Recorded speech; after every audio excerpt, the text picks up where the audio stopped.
This episode is brought to you by Progressive Insurance. Fiscally responsible, financial geniuses, monetary magicians. These are things people say about drivers who switch their car insurance to Progressive and save hundreds. Because Progressive offers discounts for paying in full, owning a home, and more. Plus, you can count on their great customer service to help you when you need it, so your dollar goes a long way. Visit Progressive.com to see if you could save on car insurance. Progressive Casualty Insurance Company and Affiliates. Potential savings will vary. Not available in all states or situations. They're a happily married law enforcement couple. His career spanned more than 30 years in law enforcement. He retired to the rank of captain. During his career, traumatic events inspired them to start the Blue Wives Matter movement. Welcome to the Law Enforcement Talk Radio Show. In the Law Enforcement Talk Radio Show, we are joined by special guests talking about their experiences, the realities of investigating crimes, plus those who have experienced horrendous trauma. Police, first responders, military, and victims of crime share their stories. Hi, I'm John J. Wiley. In addition to being a broadcaster, I'm also a retired police sergeant. Be sure to check out our website, letradio.com, and also like us on Facebook. Search for the Law Enforcement Talk Radio Show. Calling us from California, we have a couple on the phone. Happily married couple. Yes, I know some people think that's a rarity nowadays, but they are a law enforcement couple, and he's retired from law enforcement recently at the rank of captain. It's Kristen and Rob Sweazas. Kristen, thanks so much for being a guest on our show. Very much appreciated. Thanks for having us. Robin, thank you. Very much appreciated. Thank you. It's our pleasure. During your career, and I want to, first of all, fast forward a little bit. Certain things happened during Rob's career and their relationship with him working in policing, because it's a family affair. It's not just one person doing this, by the way. Certain things happened that they have started a community, actually started quite a while ago, called Blue Wives Matter. Not lives, wives with a W. So first thing you all should do is go on to Facebook and make sure you look up Blue Wives Matter, the community, and click like and follow what they do. First of all, thank you so much for Blue Wives Matter. What is it, Kristen, that Blue Wives Matter does?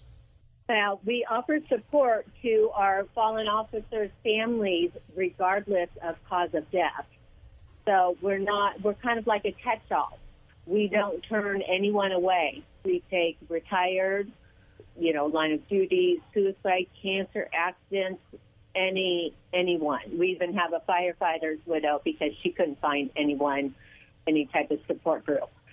So, we accept everyone, which I think is a little different from a lot of other nonprofits. What kind of help do you offer? Well, we offer lots of different types of help. Sometimes it's emotional, financial. We have different programs. We have a patch program where we send out law enforcement patches to the children of our support group members every month.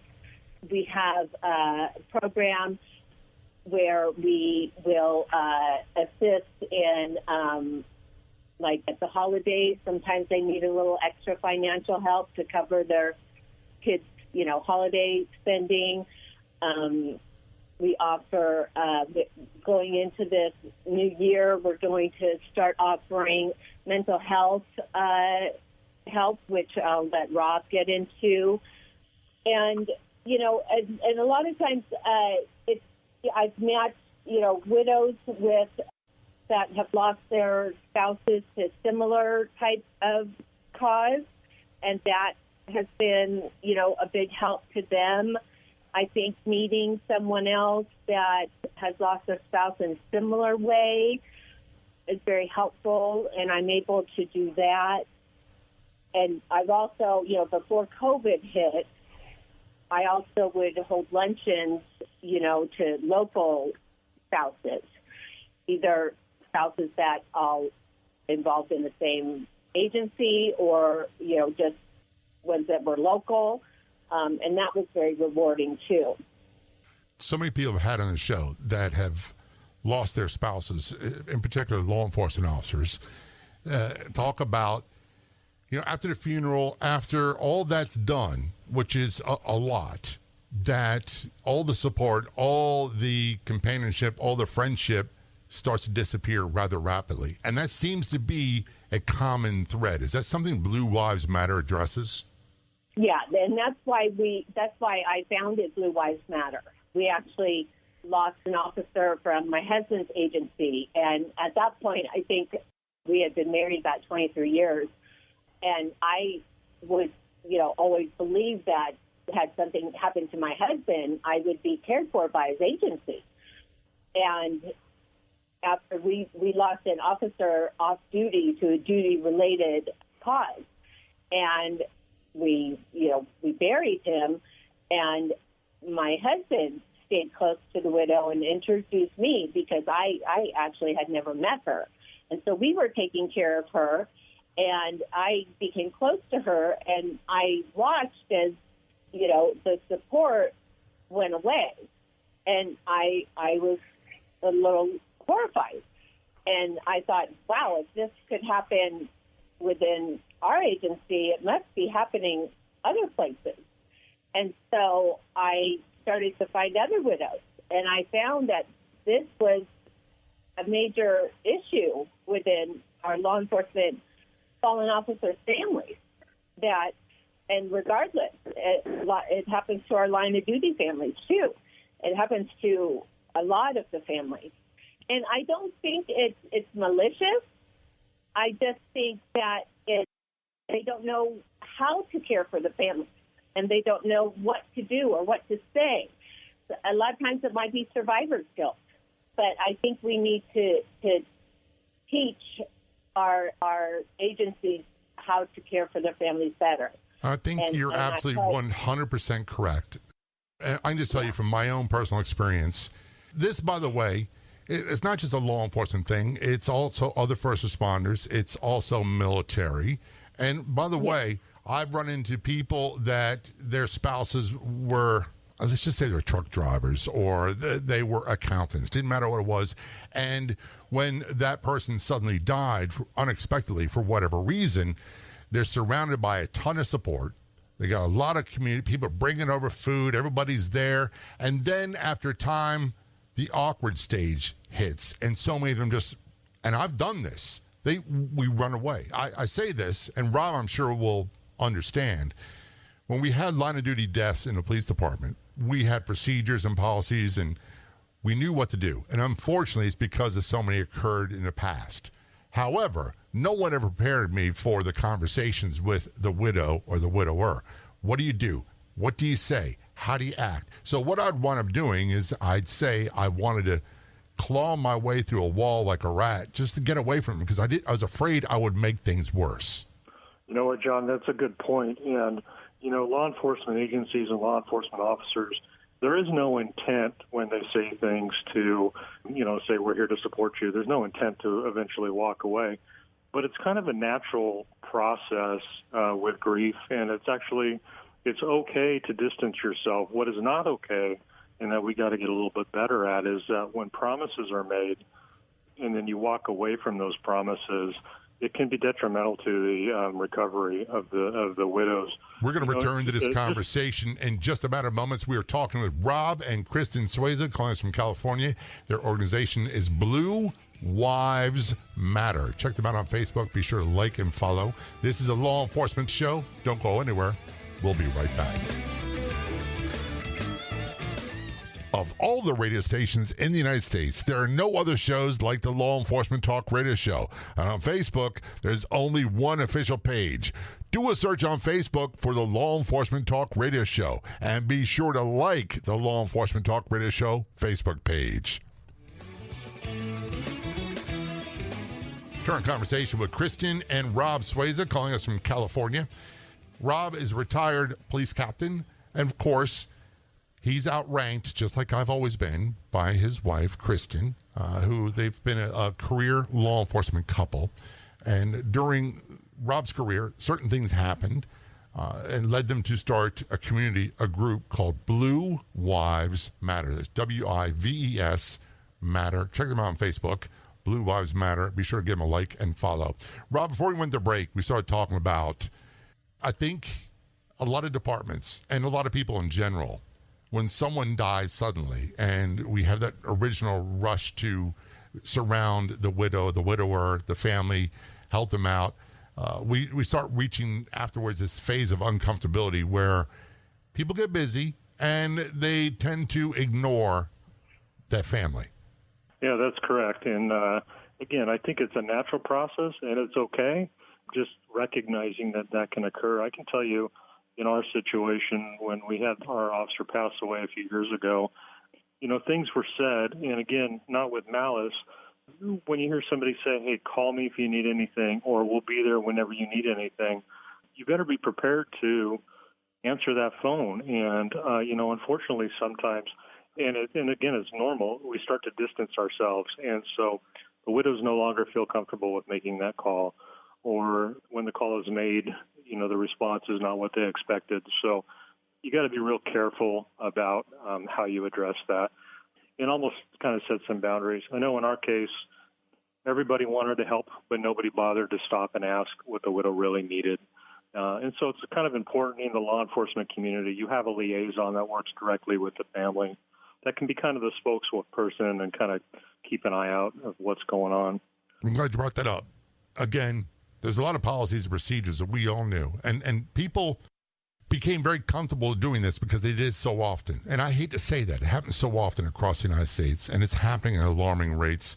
And it's not always, for lack of better words, it's not always the gunfire and violence that we expect. Quite often it's automobile accidents. Quite often, especially after 9/11, it's 9/11 related cancers. So many other things pop up. And another note, going along with what you said, when I retired, I got hurt and retired young at 33. I swear, when that door shut, I was obsolete and I was part of them at that point. And you feel like this is your whole life. And I can imagine the same way for the spouse. This is your whole life or a big part of your life. And all of a sudden it's gone, like a big empty void. Absolutely. And just, think for a moment about the families that are left behind. Their connection to the law enforcement family was through their spouse, and now that connection is no longer there. Kristen, what would you say is the biggest common need that a lot of the widows express, or widowers? That their officer is not forgotten and that their children still have some type of mentoring, that the officers don't forget their kids either. The kids have lost their father, and they don't need a replacement for their father, but some type of male mentorship. My husband has been mentoring kids since we lost an officer, almost 4 years ago this month. And he's been mentoring his 3 sons ever since. And he's had to do things like teach them how to shave, things that their dad should have done, but, the dad's not there anymore. And so, that's very important. Just a connection to the agency is monumental. That's not always there, especially in cases of suicide. Which is such a prevalent problem and has been. Yeah. Rob sounds like he's close to my age. I remember when I was a rookie police in the academy, we were talking about the alarming suicide rate. And that was 1980, when we had authors like Joseph Wambaugh, who I believe he was retired L.A. or somewhere from that area. And he wrote a lot about the mental health issues. There's always the underlying, but it was a huge problem then, and it's a huge problem now. And it's not just a huge problem with our law enforcement community. It's a huge problem with our EMTs, our firefighters, and our military. Yeah. Yeah, unfortunately, most the statistics show that most officers actually die as a result of suicide, as opposed to being killed in the line of duty. And I think where we need to go with this is that public service agencies, whether it be police, fire, EMT, we need to start looking at wellness and mental health issues as a work-related issue. And unfortunately, suicide is not deemed to be a workers' comp type incident. that the families can get support. And if you dig deep into their experiences, and I've been through a lot of experiences and handled PTSD on my own, just like maybe you have as well. If that's not treated and not dealt with like a work-related incident, bad things can eventually happen. And so I think that the community needs to look at it a little bit different. I believe it's getting better, but we need to start looking at this as a traumatic brain injury related to PTSD and treat it and handle it in an appropriate manner. Everyone I know that did a career in law enforcement, it doesn't matter how long. Some are affected very soon, some after 20, 30 years, but everybody walks out scarred emotionally and mentally. And the best way I can put this is I consider this to be like a brain injury instead of a mental disorder. Treat it the same way you would an orthopedic injury. For example, I had shoulder surgery about 7 years ago. I got hit by a car getting out of my police car. And many years down the road, I had to have surgery. Well, that meant seeing a surgeon, follow-up appointments, physical therapy on my own afterwards, and learning to do things differently that I'm not going to be the same guy I was before the injury. Yeah, I agree with you totally. And I don't really like to view it as a mental health issue.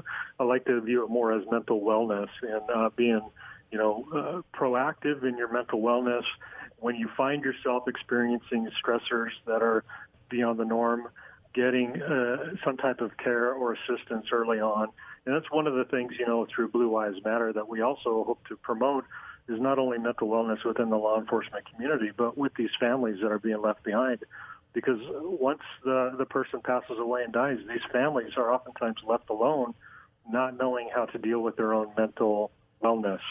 But you make a lot of really good points there, and I agree with you. This is an injury, and honestly, it's a treatable injury. It's something that can be fixed before the suicide occurs. Before it gets much worse. It takes a cultural view change. We're going to talk more about this, and we're going to talk about the line of duty death that inspired Rob and Kristen to start doing things a bit differently. If you're on the Clubhouse drop-in audio chat app, be sure to look for me and follow me. My name's John, the letter J, Wiley, W-I-L-E-Y. You can also search for @LET Radio Show. That's John J. Wiley, W-I-L-E-Y, @LET Radio Show on the Clubhouse drop-in audio chat app. We're going to take a short break. Don't go anywhere. We'll be right back. Remember when free meant free? No charge, no credit card information needed. Well, a place like that still exists on the internet. The Law Enforcement Talk Radio Show website, letradio.com. Where everything is free, including the podcast, episodes are available after airing on radio. The website is letradio.com. That's letradio.com, where free means free. Current conversation with Rob and Kristen Sweazas from Blue Wives Matter on the Law Enforcement Show. Go to Facebook, search out Blue Wives with the W, Matter. I'll be sure to click like and follow. If you're like me, Rob and Kristen, there have been so many deaths since I came on the job, just my department alone, and I can't keep track of all the ones that happened nationally. Going back in your history with the department you served with, you mentioned there was a particular officer who died about 4 years ago that seems to have impacted what you're doing. Kristen, can you tell us about that? March 29th of 2017, my husband's agency lost an officer off duty, but it was deemed duty related. And at the time, I was an admin wife, and I had been an admin wife, or maybe people better know it as a brass wife. My husband was a lieutenant at the time. And so, when your husband is admin, you tend to not be invited to things because nobody wants to, party with the boss or hang out with the boss anymore. So I had kind of stepped away from being friends with a lot of the newer officers' wives. And so I hadn't met this couple before. He had been an officer for just under 11 years, I believe, or right around 11 years. And so I hadn't met this couple before. But my husband had been working with him for the week prior and going out to his house every day and just working with the family. And so I knew about kind of what was going on. And then my husband called and said, he had passed away. And I was like, what? What happened? And, it turned out to be his heart. I was horrified. And my husband put together his funeral with a couple of his close friends, other officers, the officer that passed away, a couple of his close friends, and they put together the funeral, and I attended the funeral with some of the wives that I knew, and my husband was asked to give the eulogy. The officer had said that he trusted Rob the most, and so his widow, asked Rob, because that's not usually the case. Usually the case is that the chief is asked to give the eulogy. So, my husband got up, and it was very difficult for him to give the eulogy. Sorry. And then afterwards, we were helping her do what we call their binder. When the officer passes away in our area, they're given what's called a binder with the paperwork of how to settle their affairs. And so at that point, that's kind of when I stepped in a little bit more and assisted the widow with her financial situations and understanding benefits. And what we learned along the way, we learned a lot of things from this family. And first of all, I need to, recognize, he passed away. He left behind 3 wonderful boys, an amazing wife, but we were all kind of left in the dark. And as we were going through this and trying to figure out what she needed and learning the process, we learned some things like, for example, medical insurance gets severed almost immediately. What I've also learned is it doesn't matter whether it's line of duty or off duty, medical insurance gets severed almost immediately. And we learned about other benefits, financial benefits. But what we saw was there was a big gap in how to help this widow. And that was a big, push forward for my wife to start Blue Lives Matter. A lot of it was based upon that incident. Again, we learned so much from it that there are so many gaps. And honestly, you had mentioned before that this happens and, we're trained to handle it in a certain way. But when it actually affects your agency, sometimes that training goes out the door. People don't know what to do. They don't know what to say. They don't understand the benefits. They don't understand what's there for the family. And so that's part of one of the reasons why they kind of step away from the family. So Blue Lives Matter, my wife really started it to kind of fill that gap that naturally occurs when a death occurs within an agency. And you're so right about this, Rob and Kristen. And I can't help but think of my own experiences of what I've been through. And my first reaction is that I don't want to make the situation worse. And a good friend that was killed in line of duty, he worked for me. I was promoted sergeant. He's my first squad.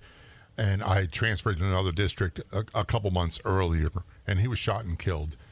She said to me, look, you can't make it worse. There's nothing you can do. There's nothing you can say that can make it worse because the worst has already happened.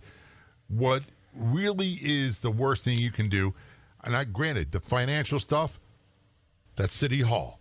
That's not the department, and the department would do everything they could to take care of the people. They always told us, we got your back. But the worst thing we can do, she told us, is to ignore them and not even talk to them. I completely agree with you. And real quick, when you mentioned about, City Hall's responsibility, one of the things that we've experienced with some of these widows is when the administration from the department says, don't worry, you'll be financially taken care of. And then City Hall gets involved and realize, no, that administrator spoke out of tune. That's not necessarily the case. So, sometimes the message isn't properly being delivered. But the best thing that you could really do for a widow or a family is just to be there and just to listen and watch for the cues and ask them. It's okay to say, do you need this? Are you okay with us doing this for you? It's okay to ask those hard questions, too, of how are you doing? And, mean it with sincerity.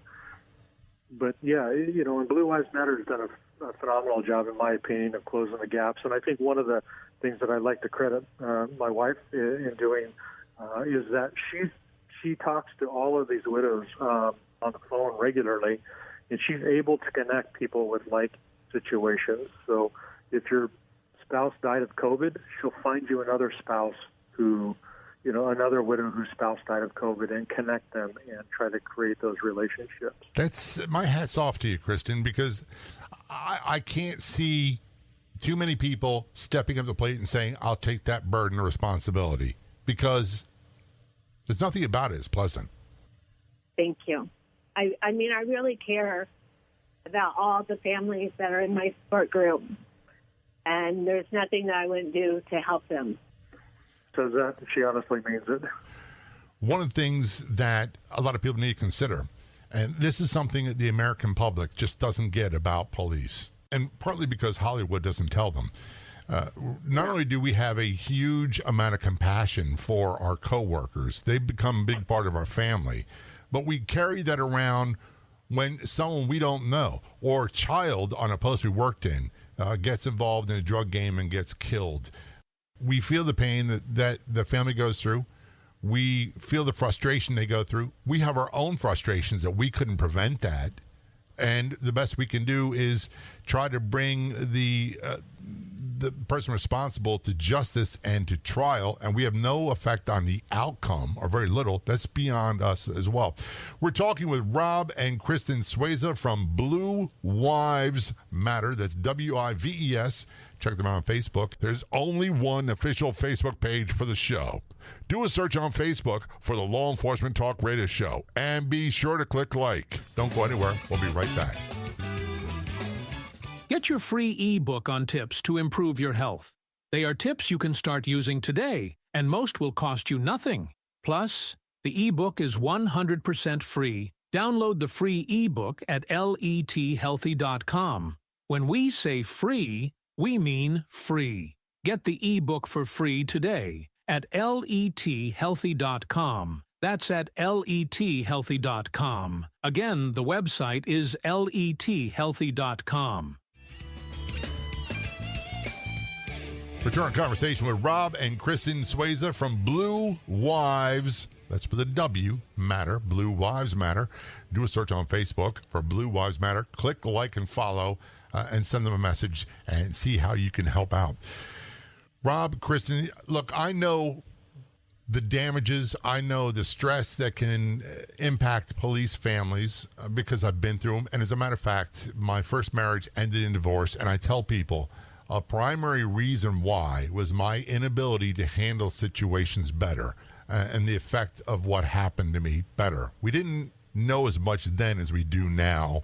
So I'm glad that we have made a lot of progress. But one of the things that I really didn't comprehend, and here's the reason why. No matter how giving we are as an individual, we're all basically self-centered to some degree or another. It takes an effort to get beyond my needs, my thoughts, how I think things affect me.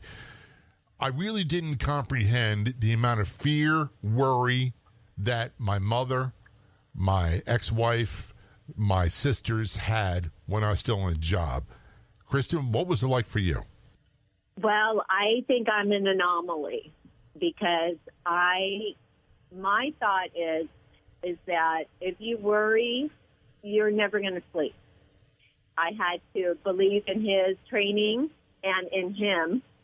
I also grew up as the daughter of a law enforcement officer, so that might have, and my dad actually was a motor for LAPD, and he was hit by a drug driver while he was on his motor and was catastrophically injured. So I had kind of already been through something terrible, and we had already gotten that call in the middle of the night. And Rob and I, started off on, kind of a bad terms, well, not bad terms, but 6 weeks into our dating life, he was involved in a fatal officer-involved shooting. And so, I got that call early on, too. So, we kind of got that stuff out of the way early. Back in 1994, when he was involved in his shooting, there was no help back then. He saw the department shrink for, the standard one visit, was given no help whatsoever, and given a few days off or whatever. Well, I mean, I don't even remember now. It was so long ago, 25 years ago. No, I don't even know, 27 years ago. And he and I spent that time that he was given off together. And, he was freaked out. And, every time the anniversary of that date came up, he was solemn, and, we kind of tiptoed around for a couple of years. But, we got through it. And I did not worry. And I think that helped with our long, happy marriage. And he always, shared about his job. So I always knew what was going on. And he was very open about it. He was very open when, he had a bad call. He talked about it. If I can interject real quick, I think some of the issues that, things work out really good for us, but I see other families that don't fare so well. And a lot of it is kind of the culture that officers believe that, they need to kind of keep everything in tight. Sometimes they're not living the best, healthiest lifestyles. We all know that cops, some cops drink too much. We never really promoted within the agency until probably the last few years. When I say agency, the industry, wellness and how to take care of yourself and being more proactive in your own wellness and communication. And so I think it's gotten a lot better over time to kind of help reduce some of that worry that the families might experience when an officer goes to work. But again, there's been a lot of work and a lot of effort put into us as an industry, learning how we do a pretty good job of taking care of our communities, but we don't always do a great job of taking care of our own community within our own selves, and that's getting a lot better, but it still needs a lot of work going forward. I actually retired, and I'm getting my master's degree in social work, so that I'm hoping that I can impact, some of that training within the law enforcement community on how to build and establish better relationships and how to deal with your own mental wellness and try to come out of the career just as successful and healthy as you went into it.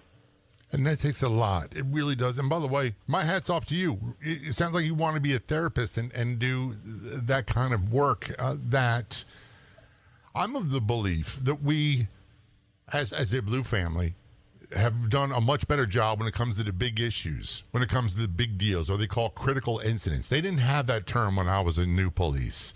But where we seem to fall short is the daily grind that wears down on so many people. And by the way, there's also a very big financial part of this. I've talked to some guests on the show, said it costs them $60,000 to $80,000 to train by the time they go through recruiting, to train and put one officer on the street. If you lose that officer after 3 years because they've fried out, or 5 years, the community is taking a huge financial hit. Then there's the human part of it. We can't afford to treat these people like they're disposable. We just can't do it. No, I completely agree with you. And I work on the West Coast. I'm in Orange County area. When you start averaging out those costs, financially it's a lot more. It's about $200,000 to train and get an officer through their first year through the FTO training. But then you add on top of that the emotional loss that you could be taking by not taking better care of your people. And again, I think it's really getting a lot better, but there needs to be more work. And it needs to be a combination of grassroots from the lower ranks all the way to the administrative ranks. And one of the things that we can all do is, and I feel uncomfortable with this, and I'm retired police, is telling them thank you. When you see a uniform officer, tell them thank you. It's very simple. Or, as I always say jokingly, wave with all your fingers, not just one. Kristen, what's one of the things that you would recommend? What does Blue Lives Matter need the most? How can someone listening help? Well, we need patches for our patch program. I send out upwards of 200 patches a month out to these kids, and that's a lot. And I depend on donations from citizens, law enforcement officers, and agencies to send in patches so that I can continue on with this great program. Unfortunately, the amount of kids joining the program is growing faster than I can keep up with. So I accept new patches, used patches, police, EMT, firefighter, forestry, whatever is very helpful. I actually just got a huge donation of patches from a Captain Bill Burt of Missoula County Sheriff's Office is sending me his personal collection, as well as a retired Costa Mesa Police Sergeant Daryl Freeman that my husband worked with in the 90s, just donated his collection that dates back to the 70s. So patches, and it could be military, it could be fire, it could be police, and always donations, financial, always help. Kristen and Rob, thanks so much for your service, for all you do, and for being a guest on the show. It's very much appreciated. Thank you so much. Do you want to be a guest on Law Enforcement Talk Radio show and podcast? It's really quite simple. And before you get into this notion that I'm not a cop, I wasn't a cop, I don't have something to contribute.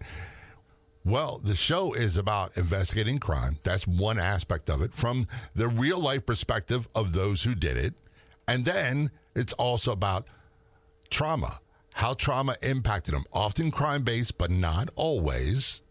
Our guests quite often are law enforcement officers, other first responders, military, victims of crime, their spouses, or survivors, talking about how trauma impacted them, what happened, how it affected their lives, and how they rebuilt their lives after. If you want to be a guest, just contact me. It's really simple. Send an email to jay@letradio.com. That's jay@letradio.com. Or go to letradio.com and the Contact Us page, and you can get me right there as well. I'd like to thank our guests for coming on the Law Enforcement Talk Radio Show. The Law Enforcement Talk Radio Show is a nationally syndicated weekly radio show broadcast on numerous AM and FM radio stations across the country. We're always adding more affiliate stations. If you enjoyed the podcast version of the show, which is always free, please do me a favor and tell a friend or two or three. I'll be back in just a few days with another episode of the Law Enforcement Talk Radio Show and podcast. Until then, this is John J. Wiley. See ya.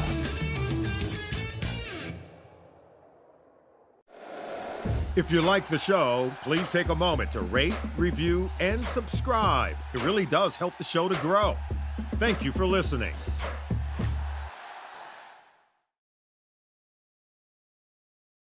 Step into the shadows of history with the Your Town podcast. Each week, we uncover the chilling, bizarre, and often forgotten true stories that shape towns big and small, from notorious crimes to legends that refuse to die. If you love gripping storytelling, dark mysteries, and a journey into the past that feels way too real, this is the show for you. New episodes drop every Monday, so subscribe now and start exploring the stories history tried to bury. The Your Town podcast, available wherever you get your podcasts.